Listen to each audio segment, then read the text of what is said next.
What is love? What is love? Well, you probably guessed it, but I'm not talking about the romantic love that the mainstream society impresses upon us through media, through movies, through television, through books, through all kinds of entertainment, through songs. They all talk about this romantic love, love at first sight. And if you find the right partner, then all of your problems are going to be solved. And if you have a family with the right guy or the right woman, then life will be perfect and you'll never have to worry about anything again. That sort of overemphasized, over-idealized version of romantic love is really the only love that we get exposed to in Western mainstream society and media. That's not the kind of love I'm talking about. Now, obviously, yes, if you are dating someone or married to someone that gives you that wonderful romantic love feeling, that's amazing. And certainly, I am married to my soulmate and I love her every day more than I did the day before. And so it's a wonderful, wonderful feeling of love when you have that genuine romantic love with someone.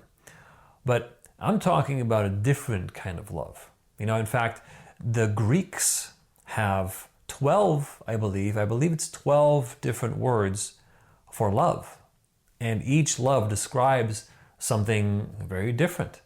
I encourage you to look that up, and maybe I'll post it in the description for this video as well, the 12 definitions for love in Greek.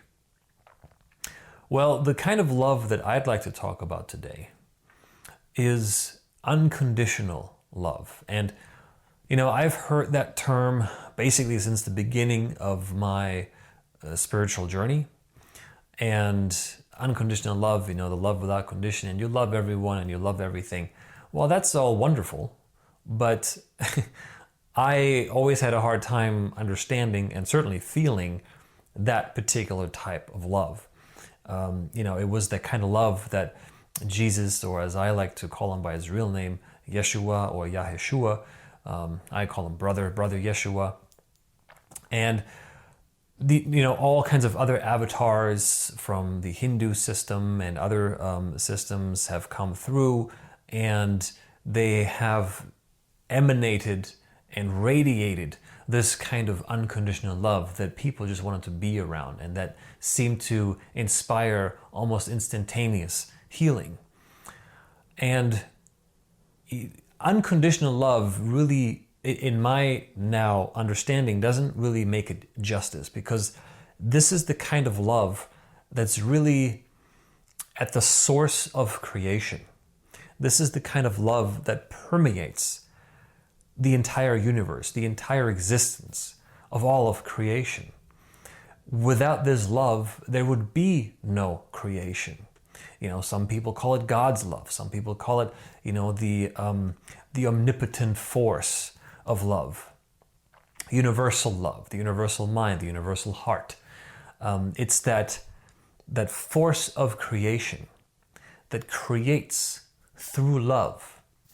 And when I sort of started wrapping my head around and wrapping my heart around this concept, that is what most people refer to as unconditional love, I was like, okay, well, how do I get there?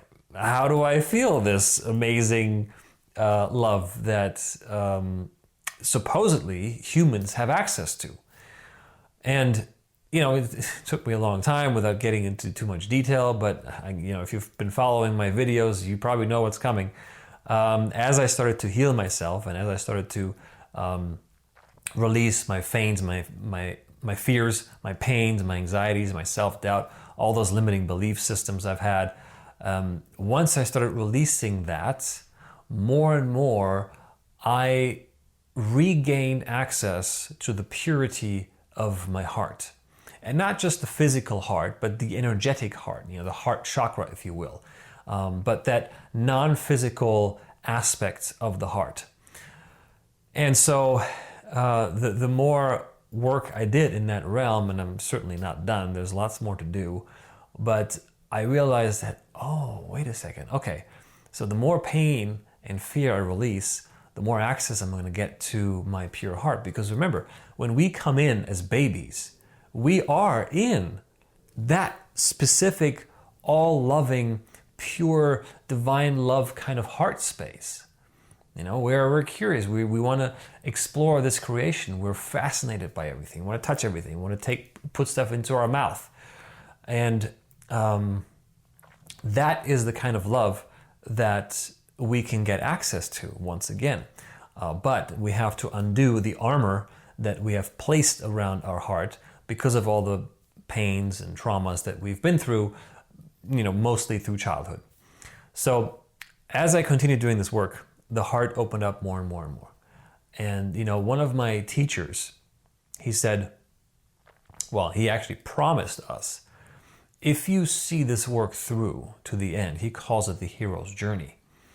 If you see this hero's journey through to the end, then the promise at the end is that you are going to be in this open-hearted, loving, you know, unconditional love kind of space without needing anything. It'll just be there 24/7. No matter what's going on in your world, no matter, you know, who's triggering you, there won't be any triggers anymore. You will just be in this open heart loving space all the time. And, you know, at first I was like, that seems too good to be true. But, you know, I embarked on my hero's journey and I'm still on it. But I can certainly see now the light at the end of the tunnel. I can see that promise. Why? Because since my last, you know, deeper journey with him and our groups that we go to, you know, I really dug deep and released a lot of my childhood pains. And then, you know, the next day during integration, I was so exhausted and sort of beside myself because I could not believe how much pain a human heart can hold on to.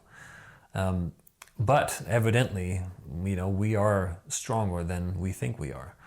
So regardless, the question was, what's going to change now? What's the one thing in your life that's going to change now, starting today, after this experience I've had? And, you know, a bunch of people went before me and I tried to come up with something and I couldn't. I didn't know what was going to be different because I had no reference point as to how I would live my life. Now, with realizing, first of all, how much pain I'm holding on to and having released like a big chunk of it, how that would affect my day-to-day, I didn't know, right? How it would affect me. So that's what I said. I have no idea. And then he said, may I make a suggestion? I said, please, go ahead. And he said simply one word: everything. He said everything would change because you're no longer holding onto the pain around your heart. You have unlocked your heart in a big way by releasing all this pain. And now you're going to see and feel much more naturally in tune and in alignment with this natural, unconditional, you know, some people call it divine love that is inherent in you and in everyone. We all have access to it. But it's because we've been, you know, through so much shit all of our lives that we put an armor around the heart, especially as children, so we don't have to feel those painful emotions anymore. So all we have to do basically is to take off that armor, but that comes with some deep shadow work, obviously. So anyway, long story short, I am now starting to feel that love, and it's always there. And I don't feel it around my entire heart. I feel it sort of at the bottom, on the top, and then on the back. So those are the two places that I can feel it. And it's always there. Sometimes it's a little bit less, sometimes it's more, but I wake up with it, I go to bed with it, and it's there throughout my whole day. No matter what happens, no matter, you know, what kind of stress or work-related situations, or, you know, people are fighting, or whatever the case may be, anything that happens now that used to trigger me either doesn't trigger me, or I become aware of it and I'm like, oh, haha, I can catch it. I was like, oh, previously this would have triggered me, but it doesn't anymore. So I am much more easily able to observe myself and how I react and how I behave in everyday life. So yeah, this is still ongoing, obviously, but I've ever since that journey, which is now 2 weeks, 2 weeks past, wonderful opportunities have come my way, just out of the blue. Synchronicities, serendipities are starting to happen, and all I have to do is surrender to that feeling in my heart. And this is what following your heart really means. And again, I never understood that term. I never understood the concept. Follow your heart. Yeah, okay, well, first of all, you have to get in touch with your heart. So, but now I'm starting to realize, okay, so that's what it means. I just have to maintain access to this space in my heart and navigate and see and feel life from that perspective, from the heart. Not from the mind, because living life through the mind is like trying to fly an airplane with its auxiliary motor on. So it doesn't work, right? The heart itself has such incredible intelligence. Why? Because this is your access portal. This is your access portal to the divine mind, to the divine heart, whatever you want to call it, to your creator of your understanding. So you're really tapping into the universal intelligence, that which created everything, the love that created everything. And the more you align yourself with that through the heart, well, the more you are in alignment with creation itself, the creational force of love itself. And then life starts to become very easy, because you're no longer stressed about all the things that we stress about. You're no longer burdened by the loud voice of the ego, trying to plan things in the future, or trying to reminisce about the past, or regret the past, whatever the case may be. You are in the moment, in the now, in your heart, and in flow with the creational force of love. And that's the kind of love that I'm talking about. So that is love to me. And I'm even the word love falls really short of giving a label or giving a description to that feeling, because it's beyond the definition of love that I've ever encountered. Even unconditional love doesn't do it justice.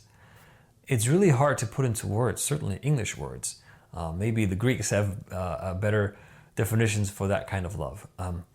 But that is truly a miracle of being alive and being a human, because that is our birthright. We have the right to feel this way every single day. And now you probably know why the whole world, the whole system, these governments and all these countries that are most of the time not treating their citizens very well, but in general, just the whole system and religions and governments and politics, all those things. Now looking at it from this perspective, are really designed to keep us away from this thing, to keep us away from looking within ourselves, to keep us away from releasing the pains, the fears, the worries, the doubts, whatever the case may be, and accessing our true heart, our true self, true love, divine love, whatever you want to call it. So imagine that, that really puts the movie The Matrix into perspective. Every time I watch it, I see something else, and I see a deeper layer of meaning to this movie, The Matrix. They really told us a lot in that movie. So this whole Matrix is designed to keep you asleep, to keep you a slave to the system, to keep you dependent, and to not have you embark on your hero's journey and to embark on your self-empowerment process. And certainly not to embark on your way to your heart, to access the true divine heart that is within you. So, long story short, that is what is love to me, and it's an unfolding process. It continues, and every day I notice a little bit something different. But it's a wonderful journey. I highly recommend it. It does come with a price. You'll have to go through ego death, most likely several of them. I don't even know if I've had mine yet. Certainly the ego has been much, much quieter, but it's still there. So anyway, I hope you enjoyed this video. Thank you so much for watching, and please let me know in the comments, what is love to you? How are you experiencing love? How are you getting in touch with your heart on a day-to-day basis? I'd love to hear from you. Thank you so much.